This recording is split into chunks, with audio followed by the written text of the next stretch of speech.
Tell us the story of Partizanfilm. Hi, I'm Brett. We're here at Partizanfilm. Tonight is our opening night for members only. We've been working on this project for a little over a year, I think, and it's finally happening. We're Burlington's new movie theater. We are going to be open 7 days a week with matinee and evening showtimes. We have 2 screens. We'll have first run indie and art house, foreign films, stuff like that. And these are these are my fellow board members. Maybe they can introduce themselves. Hi, I'm Ali, one of the 5 board members. Hopefully Antonio can join us today. He's trying to catch us here after a meeting. And then Gretchen, who's not here, but hopefully you'll meet soon. But as Brett said, it's been a little over a year, but it feels like it's come together really quickly. It's been a ton of work, mostly Brett and Michelle's time and efforts here. And excited to show you a virtual tour and hopefully see you in person here. Yes. Hi, I'm Michelle Sagalchik. And yeah, so maybe we'll just do a little tour of the space. So behind us is the concession stand, and where we'll have our members be able to sign up for volunteer work shifts in exchange for a free movie ticket. Currently, Brett's brother is helping us out with some stuff behind us. And we have books for sale. They're all used books. There's a politics section over there and film everywhere else. And they're all used books. There's a price written on the inside cover, and people can come and browse, sit and read, bring their own work, a few tables here, and movie posters everywhere you look. And we have t-shirts and sweatshirts for sale, and also popcorn and candy and some other snacks and beer and sodas and coffee. And we hope people will kind of choose to spend their time here before, after a movie, just pop in, say hello, see what's happening. And then we have some coming soon posters and our showtimes board. And then maybe I'll pass the mic to Brett and he can walk us through this hallway to the screening rooms. Sure. Yeah, like Michelle said, these movies are all coming soon, and then and then after that, any poster you see after that is a purely decorative poster. Like we said earlier, we've got 2 auditoriums. We'll typically have 3 movies in a week, plus 3 new releases, plus a repertory screening on Wednesday, so an old movie as well. This is the bigger of our 2 auditoriums here that we're getting into now. Both of our auditoriums are tiny. We think we think they turned out really nice. They're small, but they feel like real movie theaters, and I think it's great sight lines, great sound, projection looks great, and it's intimate, it's cozy, but it still feels like a real movie theater. We have stadium seating, so to speak. It'd be a very small stadium, but it's good. Yeah, it's a nice movie watching experience here.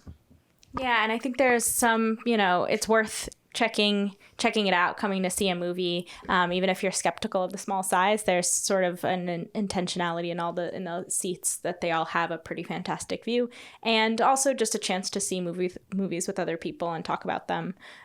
So yeah, this is the bigger screening room, and then the smaller one is 19 seats next door. What do you feel about the seats, the space? The seat specifically? I don't know, it's the whole setup. I think it's beautiful.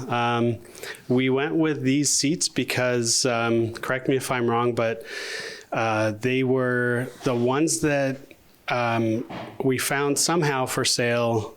They were maybe previously being used in another theater. So in order to kind of be in the reuse culture of things, this is what we went with. And the red and black kind of became our unofficial or maybe official color scheme of the whole place. So we hope you like it. And Antonio is here. Yeah. He's a fourth board member of ours. Antonio. Oh yeah, he just walked in. You want to introduce yourselves on the mic? No pressure. Sure. Yeah. This is Antonio, one of our founding board members. Yeah, my name is Antonio Golán. I'm the secretary here at Partizanfilm. Am I supposed to be saying something else? That works. Yeah. Welcome. So if you'd like to pass through to the other theater, we can continue the tour. Let's go look at the even smaller one here. This one's just 19 seats. There are only 2 rows. The screen size is actually the same because the distance from the front row is about the same. It was very important for us to have a front row that actually is a good place to sit. You know, most of the time you go into these big multiplexes and there's like three or 4 rows in the front that are just like unusable. You know, they only get sold when there's a sellout, and even then it's sort of not recommended. But you know, when you only have 2 or 3 rows, you gotta make all the seats work. So we made sure that would be the case, and so yeah, here we are. Yeah. Maybe we could talk about some of the programming. Ali, Antonio. Oh yeah, come on in. So will you tell us about the first 2 movies, The Last Picture Show and Kings of the Road, and about the choice there? Yeah, I can do that. All right. Well, okay. So the we decided that our repertory screenings, our screenings of old movies, would be organized by theme in order to give our repertory programming some structure and purpose.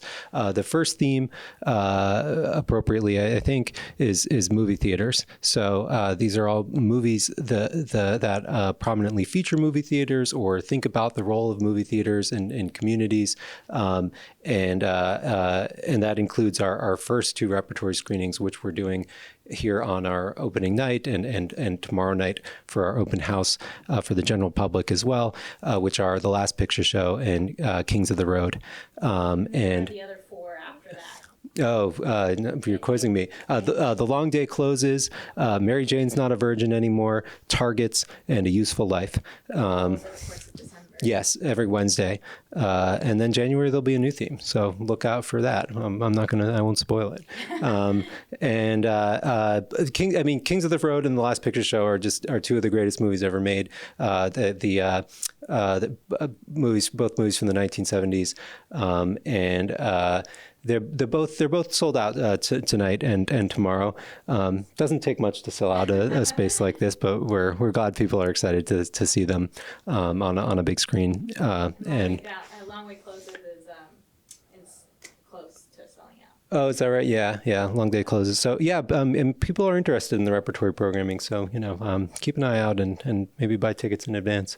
And then just to talk a little bit about the first new releases, which are kind of you choose amongst what's coming out on that Friday, and so there'll be a whole new set of movies next Friday, and so for the first 3 movies that are coming out December 5th, it's Henry Fonda for President, Angel's Egg, and Eternity, and I think it kind of captures maybe part of the range of what we're hoping Partizanfilm can offer people. My favorite, Henry Fonda for President of the 3, through over 3-hour long documentary, which is mostly a person talking about their thoughts and how and their kind of narrating changing American political landscape through the lens of Henry Fonda and his roles and his interview that he gave late in life. And it is, you got to be prepared to sit through the kind of 3 hours, have the right mindset. But I think it's going to be my favorite of the 3, the one I was most excited that we're bringing. And then there's a more sort of pop more mainstream, but still like it's an A24 production, Eternity. It's a rom-com, but it has an original plot line. I think people are excited about not recycling through the same sort of kind of I don't know, rom-com story. So people have said some positive things about Eternity. And then do you want to talk a little bit about Angel's Egg? And maybe then Ali and Antonio could talk about our hopes for programming. Yeah. Angel's Egg, our other new release. It's a new release, but it's an old movie. It's being released for the first time in the United States this year, but it came out in Japan in the 1980s. It's an animated film.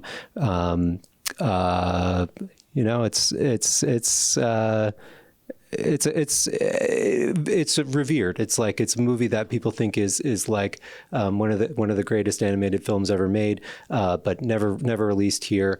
And it's a strange film, but it's a short film. It's only 70 something minutes long, so a little bit abstract, but you're not risking too much with it.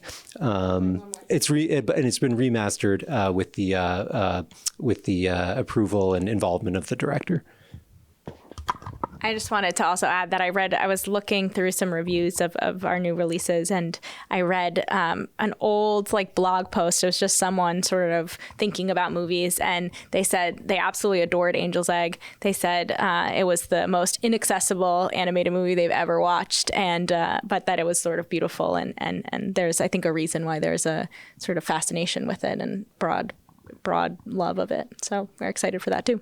And yeah, maybe Ali and Antonio can speak to our hopes for future programming or kind of the programming model, or what do you guys hope? What do you guys want to see here? Or what do you think we ought to be doing? Any of you guys want to grab it? Sure.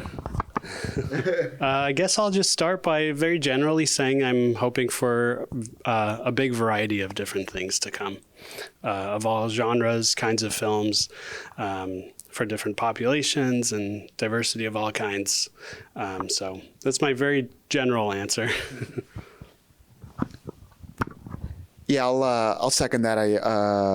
Wholeheartedly. I'll say I hope that at some point we can begin working with other groups and kind of to have films based around whatever they're working on or whatever their interests are. So I hope that can become a site of collaboration with other local organizations and groups. Brett, will you tell us about the cooperative structure of Partizanfilm and how it got set up in that way, and what the role of membership is? Sure. So Partizanfilm is legally a nonprofit. It's a 501c3. We can take tax deductible donations and grants, but we adopted cooperative bylaws because we wanted Partizanfilm to belong to everybody. We didn't want it to just belong to us. And we it's not a model that is commonly used with movie theaters. It is a model that you commonly see with grocery stores in Vermont. It's the same model as City Market, Hunger Mountain Co-op, other places in Vermont. There are a lot of co-op grocery stores, but it's kind of, I think it's an even more exciting model applied to a movie theater, because, well, we all have different ideas about movies and different things that we like to see, and we really want this theater to serve the community, and we think that the best way for it to serve the community is for the community to control it, and so we have a membership program. It's $60 a year to be a member. It gets you a $2.50 discount on every movie ticket, but more importantly than that, it means that the place belongs to you. It means that you will elect the next board members.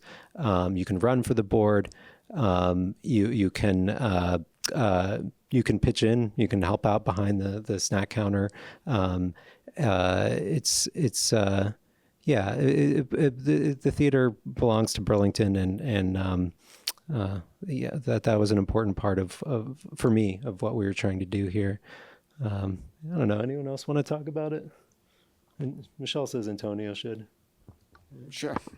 Yeah, I mean, I'll add on to that that's one of the things that excites me the most about this project. There's a lot of exciting things about the project, but one thing that excites me is that at some point in the future, there'll be people on the board that I don't currently know, and that in some ways the movie theater will probably be very much in line with what we imagined it would be, but I'm sure there'll be some surprises as people kind of bring their own ideas and their own sensibilities to the project.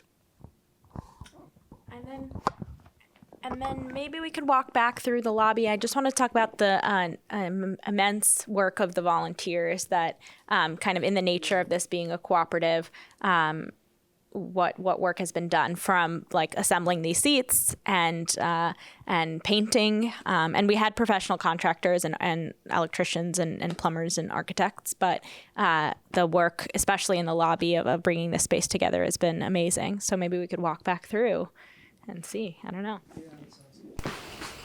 Yeah, we just wanted to point out some of the things that volunteers did here. These supports for our bar top, which are bookshelves, these were all made by a volunteer, Tristan. He's a cabinet designer by trade, but he stepped in as a volunteer to make these for us. The bar top was made by another volunteer, Eric, and those bookshelves over there, which is like kind of a complicated project. You know, they're not. They don't go to the floor, as you can see, due to like ADA clearance issues. We had to have this bookcase wall mounted, and another volunteer, Casey, built that for us. This table over here is an ADA accessible table. If you have any tables in a gathering space, at least one of them is supposed to be ADA accessible, and purpose-built ADA furniture is quite expensive. But I found one of the people on our volunteer list said he was a furniture maker, and I sent him a link to an ADA table that cost like $2,500, and I said, could you just make a replica of this for us? And he did, for the cost of materials, and it's beautiful. This is Austin who did that,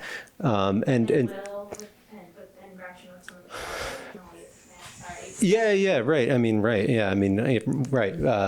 Our board member Ali just put a few plants around. Will put up the shelves just a moment ago with Gretchen, our other board member. It's just so many things like our graphic design.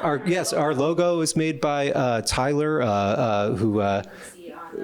Yeah, you can see on the shirt. He's a great graphic designer. He does the match day posters for the Vermont Green FC, I don't know. I mean, a million small things. Also, like painting the grid. Oh yeah. Wiley setting up our POS. Just like things like I don't know. I'll just a million things. People coming in, and we couldn't have done it. We couldn't have done it without that help. And I don't think that would have happened. That community involvement would not have materialized if not for the cooperative model. I think we are. They know that they are creating this for themselves, not for us. So I think that really mattered to people, and that's why so many people stepped forward. And there were more people who stepped forward than we were even able to end up using. We're very hopeful that they'll now as we begin operations that they'll want to help out with that. But it was cool, very cool to see so many different people, so many different talents come in, and also just people who said I'm not talented at anything, but I can lend a hand with this or that, hanging things from walls, whatever, things like that. So. And me too. I don't know. This it was so much work putting this together, but I occasionally had to try to stop and appreciate like how incredible this is. Just that people wanted it, but people wanted it so much that they were willing to give so much of their time and energy to it. So. yeah, we're excited to welcome everyone in tonight now after all this. Just a few more hours. Yeah. And I think that needs You to be guys, done. yeah. You guys have any words of parting thoughts, or I don't know, any of you guys want to say anything else before?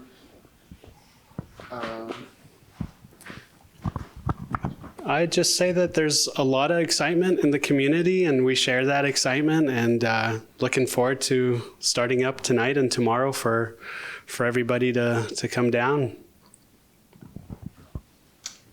Yeah, no, Yeah. We're good. I think we're good. Thank you.